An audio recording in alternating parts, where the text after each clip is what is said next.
Hello po, maulang hapon sa inyo mga kaibigan. Nandito ako ngayon sa Tagaytay, Town and Country Homes 3, Tagaytay. Niro po yan sa Tagaytay, Olivares. Yan. So may bablog po ako sa inyo guys dito na bungalow house. Yan, may kasama na siyang gamit sa loob. Ito po yan. Ang lot area po niya is 180 square meter. Clean title po yan, updated ang amilyar. Tapos 120 yung floor area. So as you can see, ito po yung pinaka-carport po niya. Yan. Naka-tiles na yung carport guys. Yan. So kung naghahanap po kayo ng bungalow dito sa Tagaytay, ito available po ito guys. At bago po itong renovate ngayong taon. So nandito na po tayo ngayon sa loob. As you can see, yung flooring niya ay naka-tiles na, no? Basic ceramic tiles. Tapos ito pinasok natin yung unang bedroom. Yan, dito po sa bungalow house. So medyo maulan lang ngayon, no? Bagyong Nando dito sa Pilipinas. Sa bedroom na ito guys ay meron na siyang toilet and bath. Ito po. Yan. Meron na siyang kasamang shower and heater. Maganda to, no? Bagong renovate ngayong taon lang 2025. Yan. So kung interested po kayo dito guys, ipa-flash ko yung aking number. Tawagan nyo ako para po sa tour. Makita nyo po to na personal. Mas maganda, mas ma-appreciate nyo yung property pag nakita nyo po to ng actual. Yan. So binibenta to guys sa halagang 12 million. Pero sabi daw ng may-ari is negotiable pa daw po ito sa 12 million. Yan. So all in na, no? Kasama na lahat ng gamit. Yung lahat na nakikita nyo ng mga kasangkapan dito is kasama na. All in. Yan. So ito yung pinaka living area. Tapos pag dinaretso mo, pupunta na siya ng sink, kitchen area and sink area. Tapos ito yung dining. Yan. Dining area. Yan. Tapos dito sa sa sink area meron siyang built-in cabinet na.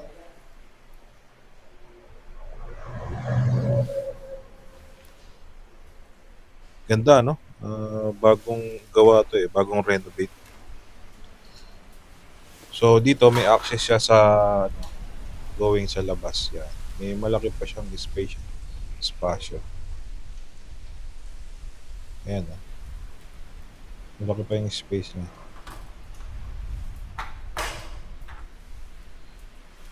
So ngayon, pupuntahan natin naman yung another na bedroom. Ito po. So ito yung pangalawang kwarto dito sa bungalow house na check natin. So as you can see, meron na siyang kasama mga kasangkapan, no? Yeah, may built-in cabinet na rin. Tapos dito sa kwartong ito ay meron na rin siyang kasamang toilet and bath. Yan, pares nung isa, no? Parang dalawang master's bedroom. Ito, yan, kasamang toilet and bath. Yan.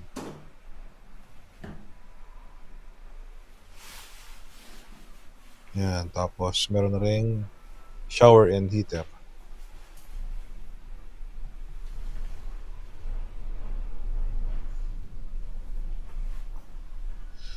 Ganda, no? Mukhang bagong-bago yung bahay. Kasi bagong renovate to. Itong taon na to, year 2025. Yan. So, na-check natin yung pangalawang kwarto. Tapos dito sa pinaka hallway niya, meron siyang another na toilet. Yan, toilet and bath. Ito. So na-check natin, no, yung dalawang kwarto merong toilet and bath, tapos sa hallway meron din. So ito na yung pangatlong toilet and bath dito sa bungalow na binibenta. Yan. Meron na rin heater and shower. Tapos merong exhaust window doon.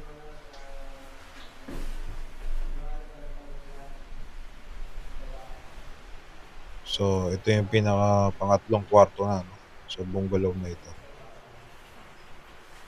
Yan.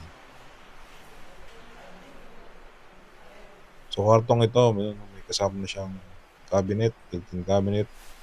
At meron na din siyang kama. Ayan. Kompleto na rin. Maganda, no? Talagang lilipatan lang to. Itong bahay na to. Dagdag na lang konting kasangkapan.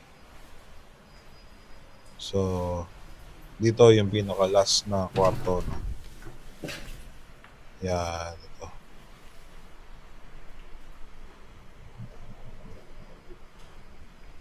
So, dito sa bungalow na binibenta ay meron siyang 4 bedroom and 3 toilet and bath. Ayan. Tapos, ang lot area niya is 180 square meter. Ang floor area is 120 square meter. Ayan. So, dito yung sa likod, no, may another spasyo pa siya. So, mamaya, lilibutin natin yung buong surroundings. Ayan, para magka-idea po kayo, guys. Again, kung interested po kayo sa property nito, ipa-flash ko yung aking number. Tawagan niyo ako. Schedule tayo kung kailan po kayo available. At ako naman po is available na Mondays to Friday except Saturday. Sunday yan, pwede ako. Monday to Friday and Sunday except Saturday. So, nandiyan lang po yung aking number. Tawagin niyo ako, guys, kung interested po kayo dito sa bungalow na ito. Dito po yan sa may Tagaytay Country Homes 3. Malapit yan sa Tagaytay, Olivares. Yan. So, itong bahay na to, guys, is complete yan, no? Kumbaga, clean title, updated ang amilyar. Ready for transfer. So, binibenta po to sa halagang 12 million. Negotiable pa daw yan, sabi ng owner. Tsaka maganda yung bahay, guys, kasi bagong renovate na yung taon lang. 2025. So, yun po. Muli, maraming salamat sa mga tumatangkilik and sumusubaybay sa aking YouTube channel. Sa mga hindi pa belong, don't forget to like and subscribe para ma-update po kayo sa mga upcoming pang videos. Ngayon, nasa mga naroon dyan sa mga kababayan natin na sa abroad, stay safe lang po always. Ang tanging po pandalangin ang kaligtasan, safety, and peace of mind na nanggagaling sa ating Panginoong Mahal na Espiritu. Yan lang po tayo manalangin sa ating Panginoong Jesus para po sa ating guidance sa araw-araw. And also, lagi po tayong tulungan masunod ang kanyang kalooban sa pang-araw-araw nating pamumuhay. So yun lang po. God bless to everyone.